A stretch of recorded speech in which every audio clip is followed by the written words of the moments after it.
ದಿಲ್ಲಿಯ high security ಝೋನ್ನಲ್ಲಿ ದಿಢೀರಂತ ಜೆಸಿಬಿಗಳು ಎಂಟ್ರಿ ಕೊಟ್ಟಿವೆ. ಟಾರ್ಗೆಟ್ ಇಸ್ ಪಾಕಿಸ್ತಾನದ ಹೈ ಕಮಿಷನ್ ಕಚೇರಿ.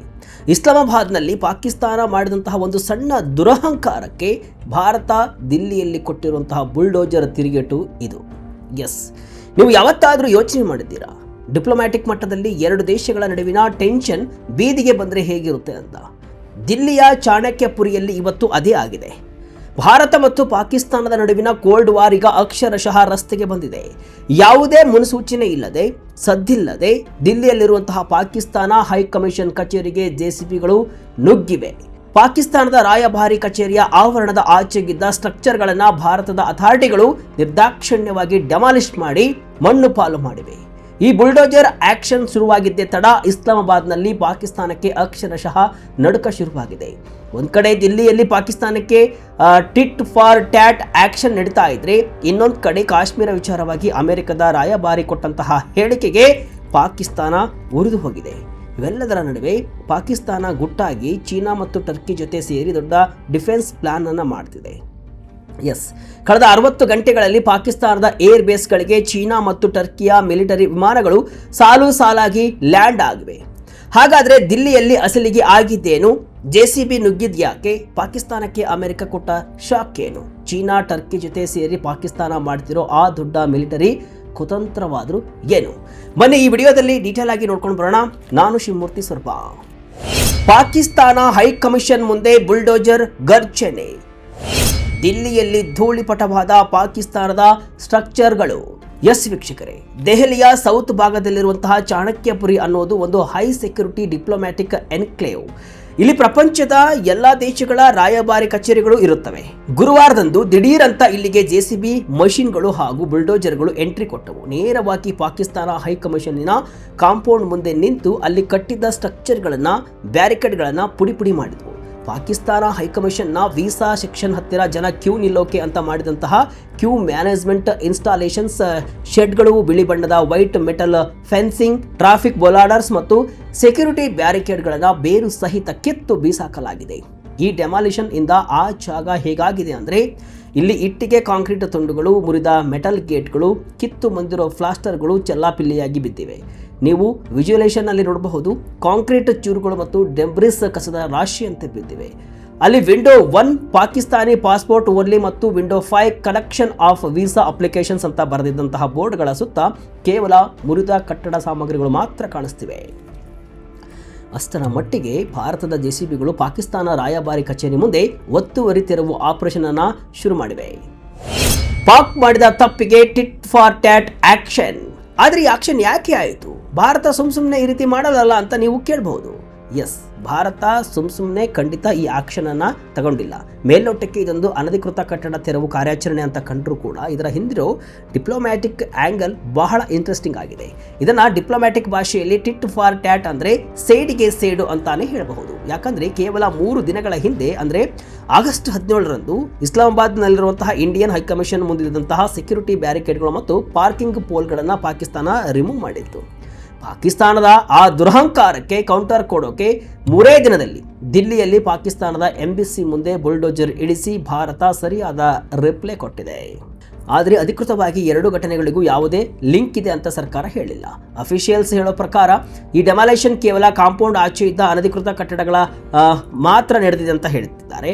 ಅಂದರೆ ಪಾಕಿಸ್ತಾನ ಹೈಕಮಿಷನ್ಗೆ ಅಂತ ಅಪ್ರೂವ್ ಆಗಿದ್ದ ಜಾಗದ ಲಿಮಿಟ್ ಅನ್ನು ದಾಟಿ ಅವರು ಈ ಸ್ಟ್ರಕ್ಚರ್ಗಳನ್ನು ಕಟ್ಟಿದ್ರು. ಹಾಗಾಗಿ ರೂಲ್ಸ್ ಪ್ರಕಾರ ಇದನ್ನು ನಾವು ತೆರವು ಮಾಡಲಾಗಿದೆ ಅಂತ ಅಧಿಕಾರಿಗಳು ಈಗ ಹೇಳಿದ್ದಾರೆ.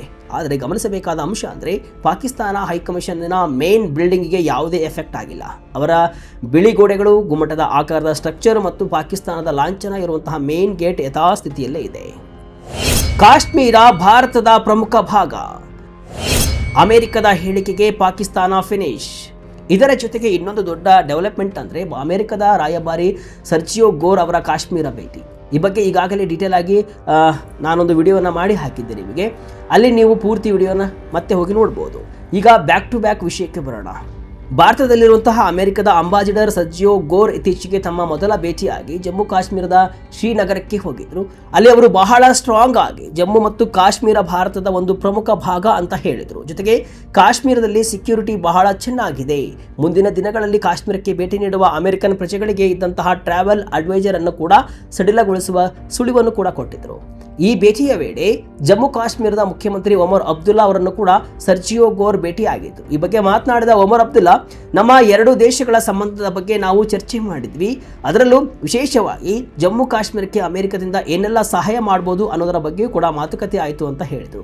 ಅಮೆರಿಕದ ಈ ಸ್ಟೇಟ್ಮೆಂಟ್ ಕೇಳಿ ಪಾಕಿಸ್ತಾನಕ್ಕೆ ಅಕ್ಷರಶಃ ಉರಿದು ಹೋಗಿದೆ. ಯಾಕಂದರೆ ಕಾಶ್ಮೀರ ತಮ್ಮದೇ ಅಂತ ಹಗಲುಗನಸು ಕಾಣ್ತಿರುವಂತಹ ಪಾಕಿಸ್ತಾನಕ್ಕೆ ಸೂಪರ್ ಪವರ್ ಅಮೆರಿಕಾನೇ ಕಾಶ್ಮೀರವನ್ನು ಭಾರತದ ಭಾಗ ಅಂತ ಒಪ್ಪಿಕೊಂಡಿರೋದು ನುಂಗಲಾರದ ತುತ್ತಾಗಿದೆ. ತಕ್ಷಣವೇ ಇಸ್ಲಾಮಾಬಾದ್ನಲ್ಲಿರುವಂತಹ US charge d affaires Natalie Baker ಅವರನ್ನು ಕರೆಸಿ ಪಾಕಿಸ್ತಾನದ ವಿದೇಶಾಂಗ ಸಚಿವಾಲಯ ಸ್ಟ್ರಾಂಗ್ ಆಗಿ ಪ್ರೊಟೆಸ್ಟ್ ಅನ್ನು ದಾಖಲಿಸಿದೆ. ಸರ್ಜಿಯೋ ಗೋರ್ ಅವರ ಹೇಳಿಕೆ ಫ್ಯಾಕ್ಚುವಲಿ ಇನ್ಕರೆಕ್ಟ್ ಅಂತ ಪಾಕ್ ಹೇಳಿಕೊಂಡಿದೆ. ಈ ಕಾಶ್ಮೀರ ವಿವಾದದ ಟೆನ್ಷನ್ ನಡೀತಿರುವಂತಹ ಟೈಮ್ನಲ್ಲಿ ದೆಹಲಿಯಲ್ಲಿ ಈ ಬುಲ್ಡೋಜರ್ ಆಕ್ಷನ್ ಆಗಿರೋದು ಸಾಕಷ್ಟು ಚರ್ಚೆಗೂ ಕೂಡ ಗ್ರಾಸವಾಗಿದೆ. ಎಂಬಸಿ ಮತ್ತು ಹೈಕಮಿಷನ್ ಮಧ್ಯೆ ಡಿಫರೆನ್ಸ್ ಏನು? ಈ ಎಲ್ಲ ಡಿಪ್ಲೊಮ್ಯಾಟಿಕ್ ಗಲಾಟೆಗಳ ಮಧ್ಯೆ ನಿಮಗೊಂದು ಡೌಟ್ ಬಂದಿರಬಹುದು. ಅಮೆರಿಕದ ಕಚೇರಿಯನ್ನ ಎಂಬಸಿ ಅಂತೀವಿ, ಅದನ್ನು ಪ್ರತಿನಿಧಿಸೋರನ್ನ ಅಂಬಾಸಿಡರ್ ಅಂತೀವಿ. ಆದರೆ ಪಾಕಿಸ್ತಾನ UK ಮುಂತಾದ ದೇಶಗಳ ಕಚೇರಿಯನ್ನ ಹೈಕಮಿಷನ್ ಅಂತ ಯಾಕೆ ಕರೀತಾರೆ? ಇದರ ಅರ್ಥ ಏನು ಅಂತ. ಇದು ಬಹಳ ಸಿಂಪಲ್. ಕಾಮನ್ವೆಲ್ತ್ ದೇಶಗಳು ಅಂದರೆ ಹಿಂದೆ ಬ್ರಿಟಿಷ್ ಸಾಮ್ರಾಜ್ಯದ ಜೊತೆ ಕನೆಕ್ಷನ್ ಹೊಂದಿದಂತಹ 56 ದೇಶಗಳು ಪರಸ್ಪರ ತಮ್ಮ ರಾಯಭಾರಿ ಕಚೇರಿಗಳನ್ನು ಹೈಕಮಿಷನ್ ಅಂತ ಕರೀತಾರೆ ಮತ್ತು ಅದರ ಮುಖ್ಯಸ್ಥರನ್ನು ಹೈಕಮಿಷನರ್ ಅಂತಾರೆ. ಉದಾಹರಣೆಗೆ ಇಂಡಿಯಾ ಮತ್ತು ಪಾಕಿಸ್ತಾನ ಎರಡೂ ಕೂಡ ಕಾಮನ್ವೆಲ್ತ್ ಮೆಂಬರ್ಸ್. ಹೀಗಾಗಿ ಪಾಕಿಸ್ತಾನದಲ್ಲಿರುವಂತಹ ನಮ್ಮ ಕಚೇರಿ ಹೈಕಮಿಷನ್, ಇಂಡಿಯಾದಲ್ಲಿರುವಂತಹ ಅವರ ಕಚೇರಿ ಕೂಡ ಹೈಕಮಿಷನ್. ಆದರೆ ಕಾಮನ್ವೆಲ್ತ್ಗೆ ಸೇರದ ಅಮೆರಿಕದಂತಹ ದೇಶಗಳ ಕಚೇರಿಯನ್ನು ನಾವು ಎಂಬೆಸಿ ಅಂತ ಕರಿತೀವಿ. ಕೆಲಸ ಒಂದೇ, ಕೇವಲ ಹೆಸರಲ್ಲಿ ಮತ್ತು ಸಂಪ್ರದಾಯದಲ್ಲಿ ಮಾತ್ರ ವ್ಯತ್ಯಾಸ ಇರುತ್ತೆ. ಭಾರತ ಪಾಕಿಸ್ತಾನ ಮಧ್ಯೆ ಮುಂದುವರಿದ ಕೋಲ್ಡ್ ವಾರ್. ವೀಕ್ಷಕರೇ, ದಿಲ್ಲಿಯಲ್ಲಿ ನಡೆದ ಈ ಬುಲ್ಡೋಜರ್ ಆಕ್ಷನ್ ಕೇವಲ ಒಂದು ಸಣ್ಣ ಎಕ್ಸಾಂಪಲ್ ಅಷ್ಟೇ. ಕಳೆದ 1 ವರ್ಷದಿಂದ ಇಂಡಿಯಾ ಮತ್ತು ಪಾಕ್ ನಡುವಿನ ಸಂಬಂಧ ಪೂರ್ತಿಯಾಗಿ ಹದಗೆಟ್ಟಿದೆ. ನಿಮಗೆಲ್ಲ ನೆನಪಿರಬಹುದು, ಕಳೆದ ವರ್ಷ ಏಪ್ರಿಲ್ನಲ್ಲಿ ಜಮ್ಮು ಕಾಶ್ಮೀರದ ಪಹಲ್ಗಾಮ್ನಲ್ಲಿ ಭಾರಿ ಟೆರರ್ ಅಟ್ಯಾಕ್ ನಡೆದಿತ್ತು. ಇದರಲ್ಲಿ 26 ಜನ ಅಮಾಯಕರು ಪ್ರಾಣವನ್ನು ಕಳೆದುಕೊಂಡಿದ್ದರು. ಇದಕ್ಕೆ ಪ್ರತಿಯಾಗಿ ಭಾರತ ಸುಮ್ಮನೆ ಕೂರಲಿಲ್ಲ. ಮೇ ತಿಂಗಳಲ್ಲಿ ಭಾರತೀಯ ಸೇನೆ ಆಪರೇಷನ್ ಸಿಂಧೂರ ಲಾಂಚ್ ಮಾಡಿ ಪಾಕಿಸ್ತಾನ ಮತ್ತು ಪಾಕ್ ಆಕ್ರಮಿತ ಕಾಶ್ಮೀರದಲ್ಲಿರುವಂತಹ ಟೆರರಿಸ್ಟ್ ಕ್ಯಾಂಪ್ಗಳ ಮೇಲೆ ಮಿಂಚಿನ ದಾಳಿಯನ್ನು ನಡೆಸಿತು. ಬರೋಬ್ಬರಿ 87 ಗಂಟೆಗಳ ಕಾಲ ನಡೆದ ಆ ಭೀಕರ ಮಿಲಿಟರಿ ಆಪರೇಷನ್ನಿಂದ ಕಂಗೆಟ್ಟಂತಹ ಪಾಕಿಸ್ತಾನ ಮೇ 10ರಂದು ತಾನೇ ಮುಂದೆ ಬಂದು ಸೀಸ್ ಫೈರ್ಗೆ ಅಂಗಲಾಚಿತು. ಅದರ ಜೊತೆ ಭಾರತ ಪಾಕಿಸ್ತಾನಕ್ಕೆ ಡಿಪ್ಲೊಮ್ಯಾಟಿಕ್ ಆಗಿ ಸಾಲು ಶಾಕ್ ಅನ್ನು ಕೂಡ ಕೊಡ್ತು. ಮೊದಲು ಸಿಂಧೂ ನದಿ ನೀರು ಒಪ್ಪಂದವನ್ನು ಪೂರ್ತಿಯಾಗಿ ಪಾಸ್ ಬಂದ್ ಮಾಡ್ತು. ಅಂದರೆ ಪಾಕಿಸ್ತಾನ ಕ್ರಾಸ್ ಬಾರ್ಡರ್ ಟೆರರಿಸಂ ನಿಲ್ಲಿಸುವವರೆಗೂ ಈ ಒಪ್ಪಂದ ಮುಂದುವರಿಯಲ್ಲ ಅಂತ ಭಾರತ ಕಡ್ಡಿ ಮುರಿದಂತೆ ಹೇಳ್ತು. ನಂತರ ಪಾಕಿಸ್ತಾನದ ಮಿಲಿಟರಿ ಅಡ್ವೈಸರ್ಗಳನ್ನು ಭಾರತದಿಂದ ಹೊರಹಾಕಿತು. Attari border check post close ಮಾಡ್ತು. ಪಾಕ್ ಪ್ರಜೆಗಳಿಗೆ ಇದ್ದ ವೀಸಾ ಫ್ರೀ ಎಂಟ್ರಿ ಫೆಸಿಲಿಟಿಯನ್ನು ಕ್ಯಾನ್ಸಲ್ ಮಾಡ್ತು. ದೆಹಲಿಯಲ್ಲಿರುವಂತಹ ಪಾಕ್ ಹೈಕಮಿಷನ್ನಲ್ಲಿ ಇರಬಹುದಾದಂತಹ ಸಿಬ್ಬಂದಿಯ ಸಂಖ್ಯೆಯನ್ನು 55ರಿಂದ ಕೇವಲ 30ಕ್ಕೆ ಇಳಿಸಿತು. ಭಾರತದ ಈ ಸರಣಿ ಆಕ್ಷನ್ಗಳಿಗೆ ಪ್ರತಿಯಾಗಿ ಪಾಕಿಸ್ತಾನ ತನ್ನ ಏರ್ ಸ್ಪೇಸ್ ಅನ್ನು ಇಂಡಿಯನ್ ಫ್ಲೈಟ್ಗಳಿಗೆ ಕ್ಲೋಸ್ ಮಾಡಿತ್ತು. ಅಸಲಿಗೆ ಆಗಸ್ಟ್ 2019ರಲ್ಲಿ ಜಮ್ಮು ಕಾಶ್ಮೀರದ ಆರ್ಟಿಕಲ್ 370 ಸ್ಕ್ರ್ಯಾಪ್ ಮಾಡಿದಾಗಿನಿಂದಲೂ ಕೂಡ ಈ ಎರಡು ದೇಶಗಳ ನಡುವೆ ಹೈಕಮಿಷನರ್ಗಳೇ ಇಲ್ಲ. ಕೇವಲ ಚಾರ್ಜ್ ಡಿ ಅಫೇರ್ಸ್ ಲೆವೆಲ್ನಲ್ಲೇ ಕೆಲಸವನ್ನು ನಡೀತಾ ಇದೆ. ಈ ಎಲ್ಲ ಹಿನ್ನೆಲೆಯಲ್ಲಿ ನೋಡಿದಾಗ ಈ ಬುಲ್ಡೋಜರ್ ಆಕ್ಷನ್ ಅದೇ ಟಿಟ್ ಫಾರ್ ಟ್ಯಾಟ್ ಸೀರೀಸ್ನ ಮುಂದುವರೆದ ಭಾಗ ಅಂತ ಕ್ಲಿಯರ್ ಆಗಿ ಗೊತ್ತಾಗುತ್ತೆ. ಚೀನಾ ಟರ್ಕಿ ಜೊತೆ ಸೇರಿ ಪಾಕ್ ಬಿಗ್ ಪ್ಲಾನ್. 60 ಗಂಟೆಯಲ್ಲಿ ಬಂದವು ಸಾಲು ವಿಮಾನಗಳು. ಭಾರತದ ಜೊತೆ ನೇರವಾಗಿ ಮಿಲಿಟರಿ ಆಪರೇಷನ್ಗಳಲ್ಲಿ ಮತ್ತು ಡಿಪ್ಲೊಮ್ಯಾಟಿಕ್ ಫೈಟ್ಗಳಲ್ಲಿ ಗೆಲ್ಲೋಕೆ ಆಗ್ತಾ ಇಲ್ಲ ಅಂತ ಗೊತ್ತಾಗಿ ಪಾಕಿಸ್ತಾನ ಈಗ ಬೇರೆ ರೂಟ್ ಅನ್ನು ಹಿಡಿದಿದೆ. ತನ್ನ ಮಿತ್ರ ರಾಷ್ಟ್ರಗಳಾದ ಚೀನಾ ಮತ್ತು ಟರ್ಕಿ ಜೊತೆ ಸೇರಿ ದೊಡ್ಡ ಮಿಲಿಟರಿ ಗೇಮ್ ಅನ್ನು ಆಡ್ತಿದೆ. ಹೌದು ವೀಕ್ಷಕರೇ, ಸೆಕ್ಯೂರಿಟಿ ಸೋರ್ಸಸ್ ಕೊಟ್ಟಿರುವಂತಹ ಮಾಹಿತಿ ಪ್ರಕಾರ ಭಾರತದ ಟೆನ್ಷನ್ ನಡುವೆ ಕಳೆದ ಕೇವಲ 60 ಗಂಟೆಗಳ ಅವಧಿಯಲ್ಲಿ ಚೀನಾ ಮತ್ತು ಟರ್ಕಿಯಿಂದ ಸಾಲು ಹೆವಿ ಮಿಲಿಟರಿ ಟ್ರಾನ್ಸ್ಪೋರ್ಟ್ ವಿಮಾನಗಳು ಪಾಕಿಸ್ತಾನದತ್ತ ಹಾರಿವೆ.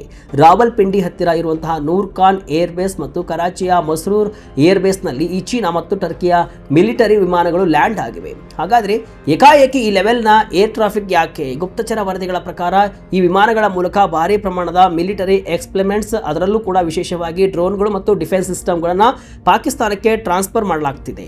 ಪಾಕಿಸ್ತಾನ ಮೊದಲಿನಿಂದಲೂ ಕೂಡ ತನ್ನ fighter jets, air defence system ಮತ್ತು ಅನ್ಮ್ಯಾನ್ಡ್ ಪ್ಲಾಟ್ಫಾರ್ಮ್ಗಳಿಗೆ ಚೀನಾವನ್ನೇ ನೆಚ್ಚಿಕೊಂಡಿದೆ. ಕಳೆದ ವರ್ಷದ ಆಪರೇಷನ್ ಸಿಂಧೂರ ಸಂಘರ್ಷದ ಟೈಮ್ನಲ್ಲೂ ಕೂಡ ಚೀನಾದ ಏವಿಯೇಷನ್ ಇಂಡಸ್ಟ್ರಿ ಸಿಬ್ಬಂದಿ ಪಾಕಿಸ್ತಾನಕ್ಕೆ ಟೆಕ್ನಿಕಲ್ ಅಸಿಸ್ಟೆನ್ಸ್ ಕೊಟ್ಟಿದ್ರು ಅಂತ ಖುದ್ದು ಚೀನಾವೇ ಒಪ್ಪಿಕೊಂಡಿತ್ತು. ಸೌದಿ ಪಾಕ್ ಟರ್ಕಿ ನಡುವೆ ರಕ್ಷಣಾ ಒಪ್ಪಂದ. ಭಾರತದ ವಿರುದ್ಧ ರಾಷ್ಟ್ರಗಳನ್ನು ಎತ್ತಿಕಟ್ಟುತ್ತಿರುವ ಪಾಕ್ ಇತ್ತೀಚೆಗೆ ಚೀನಾದ ಜೊತೆಗೆ ಟರ್ಕಿ ಕೂಡ ಪಾಕಿಸ್ತಾನಕ್ಕೆ ಡಿಫೆನ್ಸ್ ಪಾರ್ಟ್ನರ್ ಆಗಿದೆ. ಟರ್ಕಿ ತನ್ನ ಭೀಕರ ಡ್ರೋನ್ಗಳು, ನೇವಲ್ ಸಿಸ್ಟಮ್ಸ್ ಮತ್ತು ಏರೋಸ್ಪೇಸ್ ಟೆಕ್ನಾಲಜಿಯನ್ನು ಪಾಕಿಸ್ತಾನಕ್ಕೆ ಕೊಡ್ತಿದೆ. ಮೇ ತಿಂಗಳಲ್ಲಿ ಪಾಕಿಸ್ತಾನದ ಏರ್ ಚೀಫ್ ಟರ್ಕಿಗೆ ಹೋಗಿ ಹೈ ಲೆವೆಲ್ ಮೀಟಿಂಗ್ ಕೂಡ ಮಾಡಿದ್ರು. ಅಷ್ಟೇ ಅಲ್ಲ, ಟರ್ಕಿ ಡೆವಲಪ್ ಮಾಡ್ತಿರೋ 5ನೇ generation fighter jet program Kaan ಪ್ರಾಜೆಕ್ಟ್ನಲ್ಲಿ ಬರೋಬ್ಬರಿ 200 ಪಾಕಿಸ್ತಾನಿ ಇಂಜಿನಿಯರ್ಗಳು ಮತ್ತು ಅಧಿಕಾರಿಗಳು ಕೆಲಸವನ್ನು ಮಾಡ್ತಿದ್ದಾರೆ. ಇವೆಲ್ಲದರ ಜೊತೆಗೆ ಇದೇ ತಿಂಗಳು ಆಗಸ್ಟ್ 7ರಂದು ಪಾಕಿಸ್ತಾನ, ಟರ್ಕಿ ಮತ್ತು ಸೌದಿ ಅರೇಬಿಯಾ ಸೇರಿ ಮೆಕ್ಕಾ ಜಾಯಿಂಟ್ ಡಿಫೆನ್ಸ್ ಅಗ್ರಿಮೆಂಟ್ ಅನ್ನೋ ಮಹತ್ವದ ಒಪ್ಪಂದಕ್ಕೂ ಕೂಡ ಸಹಿ ಹಾಕಿವೆ. ಈ ಒಪ್ಪಂದದ ಪ್ರಕಾರ ಈ ಮೂರರಲ್ಲಿ ಯಾವುದೇ ಒಂದು ದೇಶದ ಮೇಲೆ ಶಸ್ತ್ರಸಜ್ಜಿತ ದಾಳಿ ಆದರೂ ಕೂಡ ಅದು 3 ದೇಶಗಳ ಮೇಲಿನ ಅಟ್ಯಾಕ್ ಅಂತ ಪರಿಗಣಿಸಲಾಗುತ್ತೆ. ಇದು ಕೇವಲ ಡಿಫೆನ್ಸಿವ್ ಅಗ್ರಿಮೆಂಟ್, ಯಾವುದೇ ನಿರ್ದಿಷ್ಟ ದೇಶದ ವಿರುದ್ಧ ಅಲ್ಲ ಅಂತ ಅವರು ಹೇಳ್ತಿದ್ದಾರೆ. ಆದರೆ ಭಾರತದ ಆಪರೇಷನ್ ಸಿಂಧೂರದಿಂದ ಪೆಟ್ಟು ತಿಂದಿರೋ ಪಾಕಿಸ್ತಾನ ಈಗ ಒಳಗೊಳಗೆ ಮಿಲಿಟರಿ ಬಲ ಹೆಚ್ಚಿಸಿಕೊಳ್ಳೋಕೆ ಚೀನಾ, ಟರ್ಕಿ ಮತ್ತು ಸೌದಿ ಅರೇಬಿಯಾವನ್ನು ಬಳಸಿಕೊಳ್ತಿರೋದು ಕ್ಲಿಯರ್ ಆಗಿ ಕಾಣಿಸ್ತಾ ಇದೆ. ಒಟ್ಟಿನಲ್ಲಿ ಭಾರತ ಈಗ ಹಳೆ ಭಾರತವಾಗಿ ಉಳಿದಿಲ್ಲ. ಡಿಪ್ಲೊಮ್ಯಾಟಿಕ್ ಆಗಿ ಪಾಕಿಸ್ತಾನ ಇಸ್ಲಾಮಾಬಾದ್ನಲ್ಲಿ ಏನಾದರೂ ಚೂರು ಬಾಲ ಆಡಿಸಿದ್ರೆ ಇಲ್ಲಿ ದೆಹಲಿಯಲ್ಲಿ ಬುಲ್ಡೋಜರ್ ಇಳಿಸುವ ಮೂಲಕ ಭಾರತ ಸರಿಯಾದ ಭಾಷೆಯಲ್ಲೇ ಅದನ್ನು ಕಟ್ ಮಾಡ್ತಿದೆ. ಜೊತೆಗೆ ಅಮೆರಿಕದಂತಹ ದೇಶಗಳು ಕೂಡ ಕಾಶ್ಮೀರ ವಿಚಾರದಲ್ಲಿ ಭಾರತದ ಪರವಾಗಿ ಬ್ಯಾಟಿಂಗ್ ಮಾಡ್ತಾ ಇರೋದು ಕೂಡ ಪಾಕಿಸ್ತಾನಕ್ಕೆ ಟೆನ್ಷನ್ ಆಗಿದೆ. ಇದೇ ಹತಾಶೆಯಲ್ಲಿ ಪಾಕಿಸ್ತಾನ, ಚೀನಾ ಮತ್ತು ಟರ್ಕಿ ಅಂತಹ ದೇಶಗಳ ಮುಂದೆ ಕೈಯೊಡ್ಡಿ ತನ್ನ ಮಿಲಿಟರಿ ಬಲ ಹೆಚ್ಚಿಸಿಕೊಳ್ಳುವ ಪ್ರಯತ್ನದಲ್ಲಿ ಇದೆ. ಏನೇ ಆದರೂ ಭಾರತದ ಗಟ್ಟಿ ನಿಲುವು ಮತ್ತು ಅಗ್ರೆಸಿವ್ ಫಾರಿನ್ ಪಾಲಿಸಿಯ ಮುಂದೆ ಪಾಕಿಸ್ತಾನದ ಯಾವ ಆಟವೂ ನಡೆಯಲ್ಲ ಅನ್ನೋದು ಕೂಡ ಸತ್ಯ. ಈ ಎಲ್ಲ ಬೆಳವಣಿಗೆಗಳ ಬಗ್ಗೆ ನಿಮ್ಮ ಅಭಿಪ್ರಾಯವೇನು ಕಮೆಂಟ್ ಮೂಲಕ ತಿಳಿಸಿ. ಇದಿಷ್ಟು ಇವತ್ತಿನ ವಿಶೇಷ. ಇದೇ ರೀತಿಯ ಹಲವು ವಿಶ್ಲೇಷಣೆ, ಮಾಹಿತಿ ಅಷ್ಟೇ ಅಲ್ಲ, ಮನೋರಂಜನೆಯ ವಿಡಿಯೋಗಳಿಗಾಗಿ ವಿಜಯ ಕರ್ನಾಟಕ ಡಿಜಿಟಲ್ ಫೇಸ್ಬುಕ್ ಅನ್ನು ಫಾಲೋ ಮಾಡ್ತಾ ಇರಿ. ಧನ್ಯವಾದಗಳು.